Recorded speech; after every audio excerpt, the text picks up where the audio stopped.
जय श्री कृष्णा दोस्तों। जैसा कि हम सभी लोग जानते हैं कि इस साल 4 मार्च दिन बुधवार को मनाई जाएगी। सनातन परंपरा में होली का त्योहार बुराई पर अच्छाई की जीत का प्रतीक माना गया है।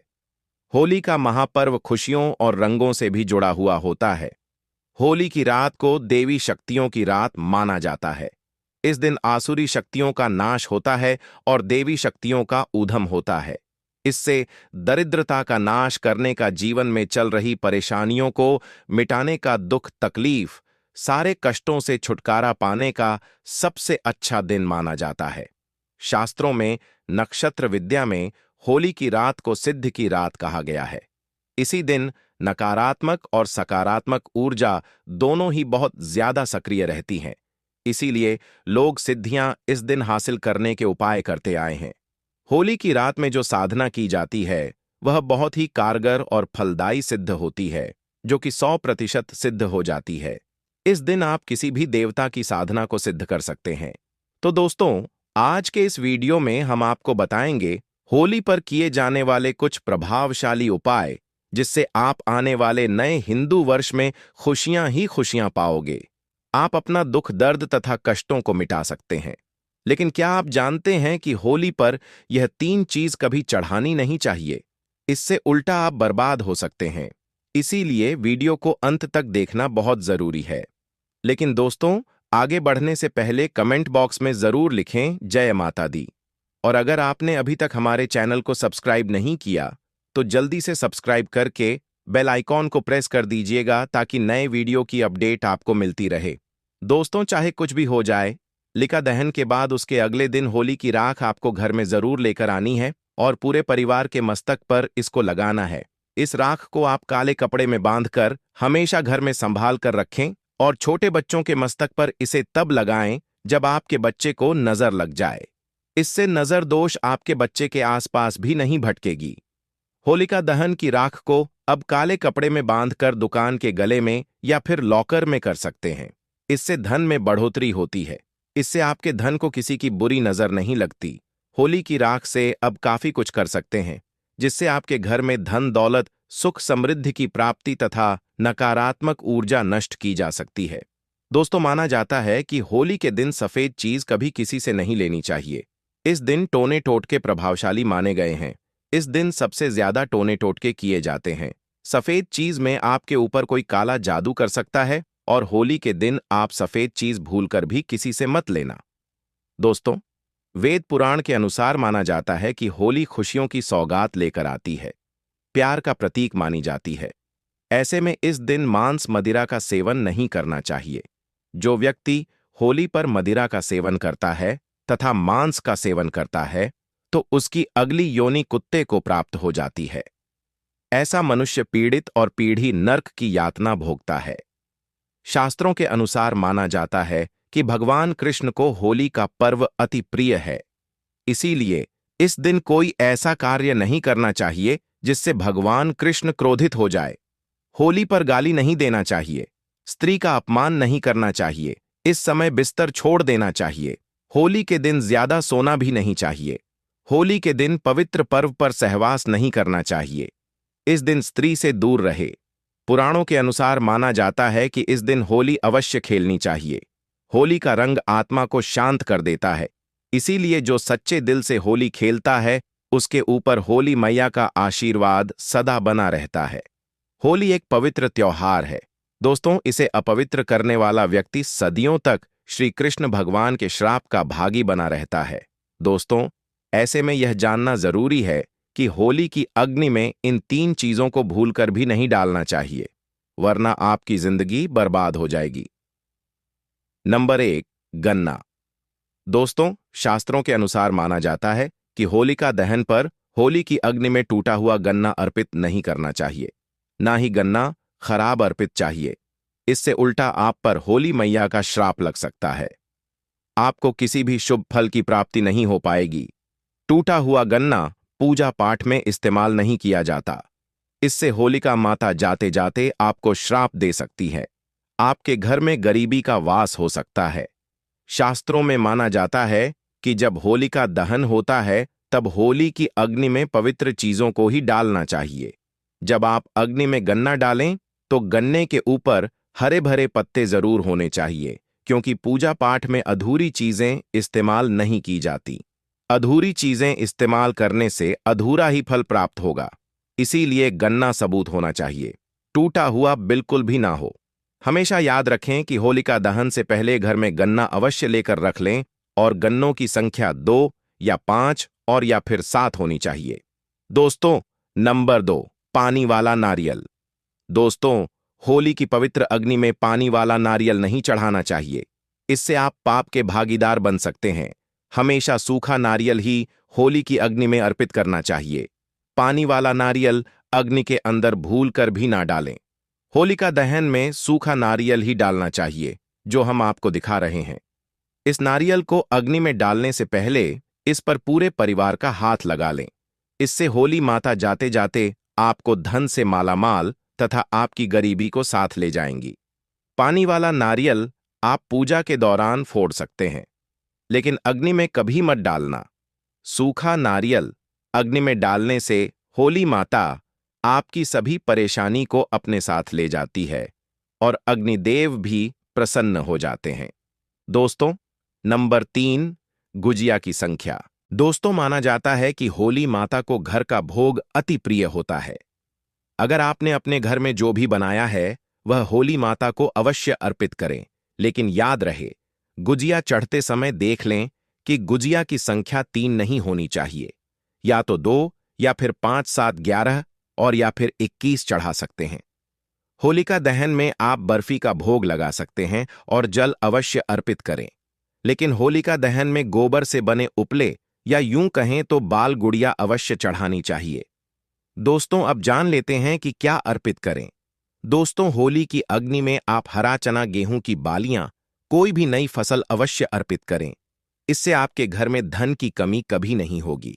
जब आप माता को बालियां अर्पित करें तो देख लें कहीं वह टूटी हुई ना हो, सूखी हुई पत्तियां ना हो, एकदम बालियां हरी भरी होनी चाहिए। होलिका दहन की अग्नि में सूखी बालियां चढ़ाने से पाप लगता है। दोस्तों, शास्त्रों के अनुसार माना जाता है कि अगर आपको मासिक धर्म आ जाए तो ऐसे में आप होलिका दहन की पूजा किसी और से करवा सकते हैं। आप पूजा का वैसे ही पालन करें जैसे आप करते आए हैं, लेकिन मासिक धर्म के दौरान होलिका दहन के पास नहीं जाना चाहिए। आप दूर से होलिका दहन देख सकते हैं और आप किसी और से पूजा पाठ करवा सकते हैं। इससे भी आपको फल की प्राप्ति अवश्य हो जाएगी। दोस्तों, होली की अग्नि में चावल के पापड़ तथा कच्चे चावल अर्पित करने चाहिए। होलिका दहन में चावल अर्पित करने से धन की प्राप्ति होती है। इससे आपके घर में जितनी भी गरीबी होगी सब नष्ट हो जाएगी। कचरी पापड़ अर्पित करना चाहिए। दोस्तों, माना जाता है कि होलिका दहन से पहले होली की अग्नि में बिना अर्पित किया गुजिया नहीं खानी चाहिए। जब आप माता को भोग लगा दें तभी ही इसका सेवन कर सकते हैं और सभी परिवारों में गुजिया एक दूसरे को अवश्य खिलानी चाहिए। इससे आपसे प्यार मजबूत होता है। माता को भोग लगाने से पहले गुजिया झूठी ना करें, पूजा वगैरह कर लें, उसके बाद अब गुजिया खा सकते हैं। हमेशा याद रखें कि माता को भोग लगाने के बाद कन्या को गुजिया अवश्य खिलानी चाहिए और दक्षिणा भी देनी चाहिए। इससे नवदुर्गा माता रानी का आशीर्वाद प्राप्त होता है। दोस्तों, इस दिन गौ माता को भोग अवश्य लगाना चाहिए। इस दिन आप गौ माता को गुजिया वगैरह अवश्य खिलाएं। गौ माता को मीठा भोग खिलाने से कई जन्मों जन्मों तक पीढ़ी दर पीढ़ी राज करती है। इससे सभी देवी देवताओं को भोग लग जाता है। इस दिन आप कुछ करें या न करें, लेकिन गौ माता को गुजिया का भोग अवश्य लगा दें। इसे होली मैया का आशीर्वाद सदैव आप पर बना रहेगा। इसीलिए दोस्तों, होली का पर्व सच्चे दिल से तथा सच्ची श्रद्धा के साथ ही मानना चाहिए। दोस्तों, सच्चे दिल से कमेंट बॉक्स में जरूर लिखें जय श्री कृष्ण भगवान। दोस्तों, श्री कृष्ण के लिए एक लाइक तो बनता है। और दोस्तों, आप सभी को होली की हार्दिक शुभकामनाएं। दोस्तों, होली के त्योहार को बुराई पर अच्छाई का जीत माना जाता है। बुराई पर अच्छाई का त्योहार बताया जाता है, पर्व बताया जाता है। होली के दिन हर प्रकार की पेड़ पौधे, जीव जंतु यह सब चैतन्य रहते हैं, जागृत अवस्था में रहते हैं। दोस्तों, दम है। होली के दिन रात 12 बजे इस पौधे को छूकर आ जाना है। छप्पर फाड़ के धन बरसेगा। दुनिया के कोई भी व्यक्ति आपको धनवान बनने में नहीं रुक पाएगा। दोस्तों, होली के दिन यह 5 पेड़ जागृत अवस्था में होते हैं और एक पौधे को स्वयं भगवान नरसिंह ने अर्थात स्वयं नारायण ने जब हिरण्यकश्यप का वध किया, असुर का वध किया, तो उन्हें आशीर्वाद दिया कि होली के दिन तुम पर निवास करूंगा। दोस्तों, होली का पर्व बहुत ही सुंदर पर्व होता है। इस समय समाज में लोग उच्च नीच, गरीबी अमीरी की मतभेद को भूल करके आपसी प्रेम करते हैं। दोस्तों, यह खेती किसान का पर्व भी माना जाता है। यह जो होली का पर्व होता है, त्योहार है, खेती किसान का पर्व माना जाता है क्योंकि इस समय गेहूं की बाली को होली में भुना जाता है। दोस्तों, होली उमंग से भरा त्योहार होता है और खास करके विष्णु भक्त के लिए यह त्योहार बहुत ही सुंदर होता है। होली के दिन विष्णु भक्त व्रत भी रखते हैं। होली का दहन के लिए लोग महीने भर पहले से ही तैयारी में जुट जाते हैं और सामूहिक रूप से लोग लकड़ी हैं, उपले हैं, ये सब इकट्ठा करते हैं। आप इकट्ठा करते हैं कि नहीं करते हैं? आप हमें कमेंट सेक्शन में जरूर बताना दोस्तों। फाल्गुन शुक्ला पूर्णिमा के दिन संध्या काल में भद्रा जब दोष रहित हो तो इस समय होली का दहन किया जाता है। होली जलाने से पूर्व होलिका माता की सब विधि विधान से पूजा करते हैं। अग्नि है, भगवान नारायण है, इनके भी आहुति दी जाती है। होलिका दहन के दिन पवित्र अग्नि के चारों ओर लोग नृत्य करते हैं और लोकगीत का आनंद भी लेते हैं। और इस दिन राधा कृष्ण की लीला जो ब्रज में है, यह अधिक होती है। राधा कृष्ण की जो लीलाएं ब्रज में गूंजती हैं दोस्तों। होलिका दहन के दिन लोग अपने घर में खीर, मालपुरी और कई प्रकार की व्यंजन बनाते हैं और अपने घर की कुलदेवी को चढ़ाते हैं। क्या आप ऐसा करते हैं कि नहीं? आप हमें कमेंट सेक्शन में जरूर बताना दोस्तों। होली के पूर्व संध्या में होली का दहन किया जाता है और इसके पीछे एक प्राचीन कथा भी है कि दति का पुत्र हिरण्यकश्यप भगवान विष्णु से घोर शत्रुता रखता था। उसने अपने शक्ति के घमंड में आकर के स्वयं ईश्वर कहना अपने आप को शुरू कर दिया और अपने राज्य में घोषणा कर दिया कि केवल उसी की पूजा की जाएगी और अपने राज्य में यज्ञ है, आहुति है। देवी देवता का पूजा करवाना बिल्कुल ही बंद कर दिया और संत पुरुषों को प्रताड़ित करने लगा। दोस्तों, हिरण्यकश्यप का पुत्र भक्त प्रहलाद भगवान विष्णु का परम भक्त था। पिता के लाख कहने के बावजूद भी भक्त प्रहलाद विष्णु की भक्ति में लीन रहता था। हिरण्यकश्यप ने अपने पुत्र को मारने के लिए कई बार कोशिश की, कई बार योजना बनाई, परंतु भगवान स्वयं उसकी रक्षा करते थे। उसका बाल भी बांका नहीं कर पाया। असुर राजा के बहन होलिका को भगवान शंकर ने एक ऐसा चादर दी थी जिसे उड़ने पर अग्नि उसे जला नहीं सकती थी, और इसका नाम क्या था? होलिका। होलिका प्रहलाद को लेकर के चिता पर बैठी थी। दोस्तों, दिव्य योग से प्राचीन समय की बात है। दिव्य योग से वह चादर उड़कर के भक्त प्रहलाद के ऊपर में आ गई और होलिका के ऊपर से निकल गई, जिससे भक्त प्रहलाद की जान बच गई और होलिका माता जल गई। होलिका दहन के दिन होली जलाकर के होलिका नामक दुर्भावना का अंत और भगवान द्वारा भक्त प्रहलाद की रक्षा का जश्न मनाया जाता है। चलिए दोस्तों, मैं आप लोगों को इस वीडियो के माध्यम से बताने के प्रयास करूंगा कि ऐसा कौन सा पौधा है जिसे होली के दिन आपको स्पर्श करके आना है, छू करके आना है, और इस पौधा को स्वयं भगवान नरसिंह ने आशीर्वाद दिया था। कैसा आशीर्वाद दिया था? थोड़ा सा कथा के माध्यम से बता दो दोस्तों। वीडियो में आगे बढ़ने से पहले, जानकारी बताने से पहले सभी लोगों से निवेदन करना चाहूंगा, अभी तक वीडियो को लाइक नहीं किया है तो वीडियो को लाइक जरूर करना, चैनल को सब्सक्राइब करना, साथ ही साथ इस वीडियो को ज्यादा से ज्यादा शेयर करना, और हाँ, कमेंट बॉक्स में ओम नमो भगवते वासुदेवाय लिखना ना भूलना, और आप चाहे तो हैप्पी होली भैया भी लिख सकते हैं। तो दोस्तों, जिस पौधे के बारे में बताने जा रहा हूं, इस पौधे को स्वयं नरसिंह भगवान ने आशीर्वाद दिया था।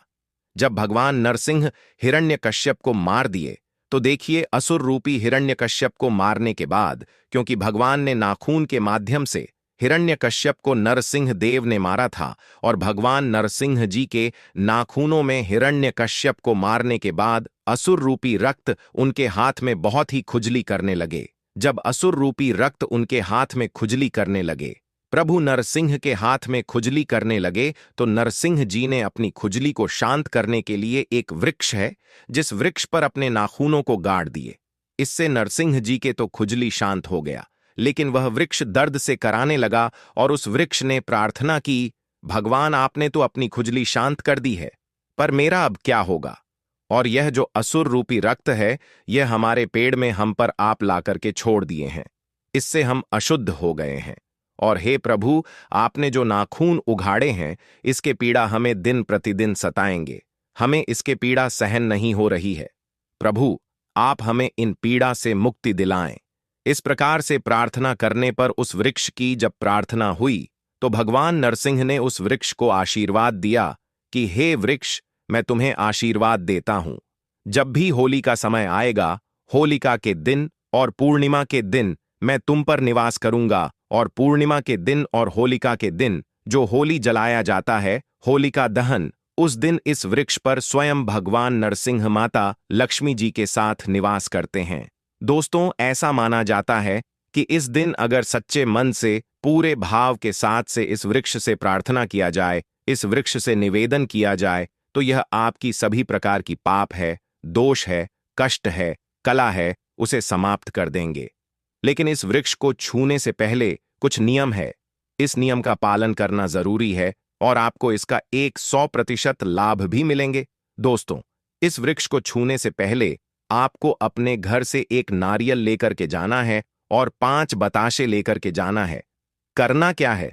आपको 5 बताशे लेना है और एक नारियल लेना है और एक लाल रंग का कपड़ा लेना है।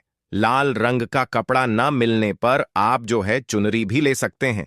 दोस्तों, एक नारियल को उस वृक्ष को भेंट करना है और 5 जो आपने बताशा रखे हैं उसे धोने में, या फिर आप जो है गूलर के जो पत्ते हैं आप उसमें रख सकते हैं। एक पत्ता का धोना बना लीजिए और इस वृक्ष के नीचे में रख लीजिए 5 बताशे को, और आपको एक नारियल भेंट करना है।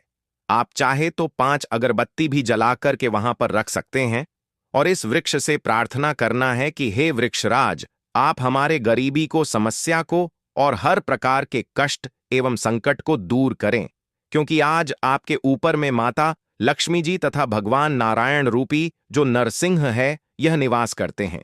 मैं आपकी दोनों दिव्य शक्तियों का निवेदन करता हूं। आप पर जो दैवी शक्ति आज विराजमान है, मैं सबको प्रार्थना करता हूं कि कृपया आप जो है पूर्ण रूप से हमारे गरीबी को, हमारे समस्या को, हमारे परेशानी को, जीवन में चल रही संपूर्ण तकलीफ है उसे आप दूर करें। इस प्रकार से आपको निवेदन करना है और क्या करना है कि इसके एक फल को लाल कपड़े में आपको बांध करके आपको ले आना है, और जब इस एक फल को लाल कपड़े में बांध करके लाएं तो उस समय यह ध्यान रखना कि पीछे मुड़कर के आपको नहीं देखना है। साथ ही साथ जब आप इस वृक्ष को एक नारियल भेंट करें और 5 बताशे भेंट करें तो उस समय इस बात का ध्यान रखना कि भेंट करने के बाद तत्काल इस वृक्ष को नहीं छूना। इस वृक्ष को प्रणाम करना है, इस वृक्ष में निवास करने वाली दैवी शक्ति को प्रणाम करना। इसके बाद बोलना है कि हे वृक्ष, मैं आपको छूने जा रहा हूं, कृपया मेरे अंदर की जितने भी अलक्ष्मी हैं उसे आप खींच लीजिए एवं आप मुझे लक्ष्मी प्रदान करें। मेरी अंदर की जितने भी अवगुण हैं आप उसे खींच लीजिए और आप मुझे सगुण प्रदान कीजिए। मेरे अंदर जितने भी पाप हैं सबको खींच लीजिए और आप मुझे पुण्य प्रदान कीजिए, क्योंकि इसे भगवान नरसिंह देव का आशीर्वाद प्राप्त है कि कोई भी व्यक्ति इस वृक्ष को छुए, उनके सारे पाप होली के दिन स्वयं यह वृक्ष खींच लेंगे और उसे पुण्य आत्मा बना देते हैं। तो इस वृक्ष को इस प्रकार से प्रार्थना करना है, फिर इस वृक्ष को छूना है। दोस्तों, इस वृक्ष का नाम है गूलर। जी हां दोस्तों, गूलर वृक्ष के बारे में मैं आप लोगों को कई बार जानकारी बता चुका हूं। गूलर वृक्ष एक ऐसा वृक्ष है जिसे साक्षात भगवान नारायण रूपी नरस इंह देव का आशीर्वाद प्राप्त है। भगवान नरसिंह देव ने इस वृक्ष को आशीर्वाद दिया है। दोस्तों, ऐसा माना जाता है कि होली के दिन अगर गूलर के वृक्ष को स्पर्श करके आया जाए, निवेदन किया जाए, तो आपके अंदर के सभी कष्ट समाप्त हो जाते हैं। आपके अंदर में जो अलक्ष्मी बैठी है, कुल लक्ष्मी बैठी है, वह नष्ट हो जाते हैं। आपके अंदर में जो पाप है वह दूर हो जाते हैं। आपने कैसा भी पाप किया हो वह पाप नष्ट हो जाते हैं। इस वृक्ष को छूना है और इस वृक्ष से आपको प्रार्थना करना है। दोस्तों, इसी के साथ इस वृक्ष के एक फल को आपको लाल कपड़े में बांध करके ले आना है। और कितने बजे लाना है? आपको रात्रिकालीन 12 बजे के आसपास में ही जाना है और एक फल ले आना है। और इस फल को बिना घर में किसी को बताएं। आपको धन पेटी में रख देना है, जहां पर आप पैसा रखते हैं, गले वाले स्थान है वहां पर आपको रख देना है। दोस्तों, आपके दिन दोगुनी रात चौगुनी तरक्की होगा। दोस्तों, छप्पर फाड़ करके धन बरसेगा आपके घर में। लेकिन जब भी आप यह उपाय करें, गुप्त रखना, इसके बारे में किसी को नहीं बतानी है। देखिए, कोई भी उपाय करते हैं वह तभी फल देता है जब किसी को ना बताएं। यहां तक कि आपको अपने पत्नी को भी नहीं बताना है, यहां तक कि अपने बच्चों को भी नहीं बताना है। टोने टोटके की दुनिया में विश्वास होना जरूरी है और सबसे ज्यादा आपको गुप्त रखना जरूरी है। जो व्यक्ति जितना ज्यादा उपाय करते हैं गुप्त रखते, उसे इतना ही ज्यादा लाभ मिलता है। और खास करके इसमें विश्वास होना जरूरी है। विश्वास है तो पत्थर में भी भगवान देख सकते हैं। विश्वास नहीं है तो आपके सामने भगवान खड़े हैं, वह भी पत्थर तुल्य होते हैं। तो दोस्तों, यह उपाय जरूर करिए। आपके जीवन में परिवर्तन आएंगे, आपके सभी प्रकार की मनोकामना पूर्ण होंगे, आपकी गरीबी मिटेंगे। तो दोस्तों, यह जानकारी कैसा लगा हमें कमेंट सेक्शन में जरूर बताइएगा। ज्योतिष शास्त्र के अनुसार होली के दिन किए जाने वाले उपाय बहुत ज्यादा शुभ फल प्रदान करते हैं। आज हम आपको होली पर किए जाने वाले ऐसे अचूक उपाय बताने जा रहे हैं जो आपके लिए काफी फायदेमंद साबित हो सकता है, जो आपकी जीवन को बदल सकती है, आपकी दुर्भाग्य को सौभाग्य में बदल सकता है, आपकी परेशानी को चुटकियों में समाप्त कर सकते हैं। दोस्तों, प्राचीन परंपरा की माने तो पिता और पुत्र का यह रिश्ता बहुत ही पवित्र रिश्ता माना जाता है। लेकिन प्राचीन काल में असुर राजा हिरण्यकश्यप और उनके पुत्र भक्त प्रहलाद की कथा मिलती है, जहां एक पिता ने अपने पुत्र को अग्नि में बैठा दिया, लेकिन उसकी भगवत भक्ति ने उन्हें बचा लिया। भगवत भक्ति में इतने लीन थे भक्त प्रहलाद कि उसे कुछ भी नुकसान नहीं हो पाया। यानी कि बुराई अच्छाई से हार गई और अच्छाई ने बुराई पर विजय पाया ही पाया। और इतिहास में यह पर्व भी बना दिया कि सत्य की हमेशा जीत होती है। साथ ही इस घटना से यह संदेश मिलता है कि ईश्वर के प्रति विश्वास अगर दृढ़ हो, अचल हो, तो बिल्कुल भी आपको कोई भी मुसीबत आपकी बाल बांका नहीं कर पाएंगे। तो इस वीडियो को आपको ज्यादा से ज्यादा देखना है, ज्यादा से ज्यादा शेयर करना है, पूरा जरूर देखना है। आज के जो वीडियो है बहुत ही सुंदर है। अगर आप लाखों रुपए भी खर्च करेंगे फिर भी इस प्रकार की जानकारी आपको कोई नहीं बताने वाला है। हमारा एक ही मकसद है, सबका भला हो, सबका कल्याण। आज की इस वीडियो में मैं आप लोगों को अच्छे से अच्छे अचूक उपाय बताऊंगा, जो उपाय आपके जीवन को परिवर्तन करेंगे, आपके जीवन में एक नया मोड़ लाएंगे। गरीबी, परेशानी, दुख, तकलीफ, समस्या, सभी प्रकार के कष्ट से आप इससे छुटकारा पाएंगे। दोस्तों, 2026 में होली कब है? तो 2026 में होली 4 मार्च को 3 मार्च को तिथि प्रारंभ हो जाएगी और 4 मार्च को दोपहर 4:49 पर समाप्त होगी। तो होलिका दहन 3 मार्च को करना है और रंग उत्सव 4 मार्च को मनाना है। और एक खास बात बता दूं दोस्तों, 3 मार्च को चंद्र ग्रहण है, अर्थात दोस्तों इस साल होलिका दहन में चंद्र ग्रहण रहेगा। तो जो लोग मंत्र सिद्ध करना चाहते हैं उनके लिए भैया सोने पर सुहागा है। चलिए जानते हैं अन्य जानकारी। दोस्तों, होली को लेकर के कई कहानियां प्रचलित हैं, लेकिन इसकी शुरुआत के बारे में भक्त प्रहलाद की कथा मिलती है। मान्यता है कि प्राचीन काल में हिरण्यकश्यप नामक एक अत्यंत बलशाली असुर राजा राज करता था। उसे अपने बल का इतनी ज्यादा अभिमान था कि वह स्वयं को ईश्वर मानने लगा था। यही नहीं, उसने पूरे प्रजा को अपनी पूजा करने का आदेश दिया था। साथ ही यह भी फरमाया था कि अगर किसी ने उसके अलावा अन्य देवी देवताओं की पूजा किया तो उसे मृत्युदंड दिया जाएगा। दोस्तों, असुर राजा हिरण्यकश्यप का बेटा भक्त प्रहलाद बहुत बड़ा विष्णु भक्त था। उसकी श्रद्धा इतनी ज्यादा थी कि बार बार पिता की मना करने पर भी वह हर